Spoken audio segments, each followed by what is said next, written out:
Hey, it's me, Destin. Welcome back to Smarter Every Day. You've probably cranked a car engine thousands of times in your life, right? You're familiar with that roar as the engine comes to life? Have you ever thought about what's going on inside the engine? Think about it. You've got thousands of explosions happening every minute, and they all come together to make one unified sound. Well, today on Smarter Every Day, I want to learn what's going on in an individual cylinder. We kind of get a feel for how an explosion propagates inside of a combustion chamber with the transparent potato gun video, but for years, I wanted to see inside of a working engine. Today on Smarter Every Day, we're going to get to see this. Someone posted on the Smarter Every Day subreddit that there's a channel called 805 Road King that had created just this, a transparent engine. So I loaded up the high-speed camera and went to Cinnaminson, New Jersey to meet Everett. This looks like the right place. You Everett? Destin! Hey, what's up? I'm Destin. Come on in. We're just getting your phone because my phones are out. Hey, what's up? I'm Destin. Come on in. How's it going? Pretty Pleasure good. to meet you guys. Oh, dude, you have a jukebox. You like that? In 1953. That's awesome. That's awesome. I'll let you take a picture of it later. How you guys doing? Is this the shop? This is it, man. It smells like... Oh, it smells like freedom. This is Everett. He works with his buddy Mike to create all kinds of little mechanical marvels. Their specialty is taking apart a single-cylinder Briggs & Stratton engine from the 50s and converting them into all different types of things. For example, this one is turned into a hit-and-miss engine, which is really hard to do. This one is an absolute Frankenstein. They took 4 single-cylinder engines, chopped them up, and put them together to make one 4-cylinder engine that runs like a kitten. It's amazing. The seam is actually right here. And you welded that? And here, yeah. There's a. How did you weld 4 engines together and then have it aligned so a crankshaft could go in there? It took a long time to do. If you don't really appreciate what I'm saying here, just understand these guys are doing very difficult things with very crude tools. They're basically performing mechanical magic, which is why I wanted to see this. This is it, huh? That is it. I love it. On a normal Briggs & Stratton engine, the spark plug is right in the middle on the top of a cylinder and is fired by a magnet that moves past a coil. These guys moved the spark plug so you can see down into the engine and came up with a clever way to fire it with a buzz coil from the 1920s. They're also running the cylinder on propane instead of gasoline because it's cleaner and it makes the engine last longer. Now that we understand that this is basically a normal engine that they're taking the metal head off of and replaced with an acrylic head, it's time to get the high-speed camera set up and see the one thing I've been wanting to see for several years. An explosion inside the engine. I can't tell you how excited I am about this this camera mount you built with its engine hoist. It's like, this is the most acoustically pleasing thing I've seen in a while. I just triggered it.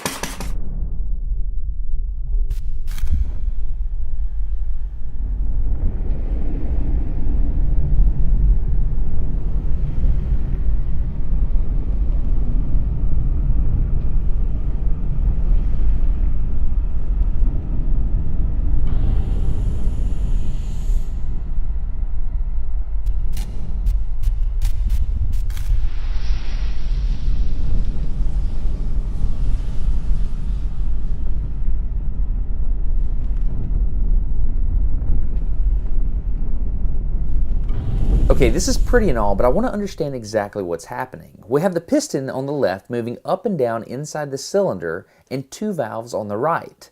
Let's take a look at how a 4-stroke engine works and count off each of the 4 strokes along with me. The first thing that happens is one of the valves on the right opens, allowing a fuel-air mixture to be drawn into the cylinder. This stroke is called the intake. When the piston gets near the bottom of the cylinder, the intake valve closes and then the piston starts to compress the gas. This is called the compression stroke. The third stroke is the pretty one. This is called the power stroke. The explosion happens and increases the pressure inside the cylinder, which applies force to the face of the piston, pushing it down. When all those gases have burned after that third stroke, the exhaust valve then opens, and the fourth stroke, called the exhaust stroke, clears the cylinder of all those exhaust gases.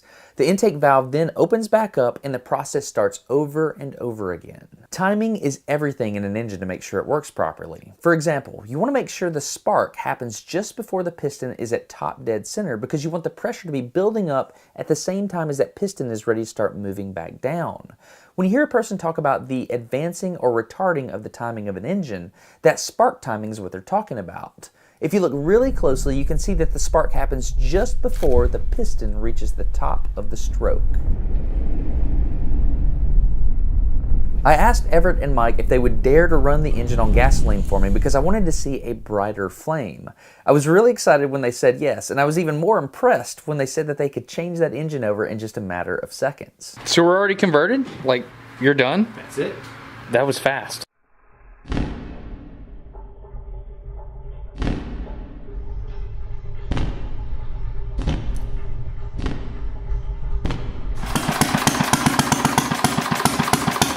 Man, that's good right there.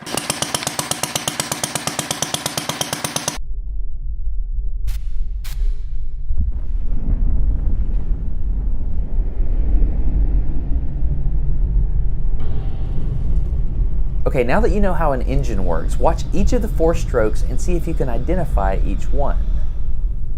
Intake, compression, power, exhaust.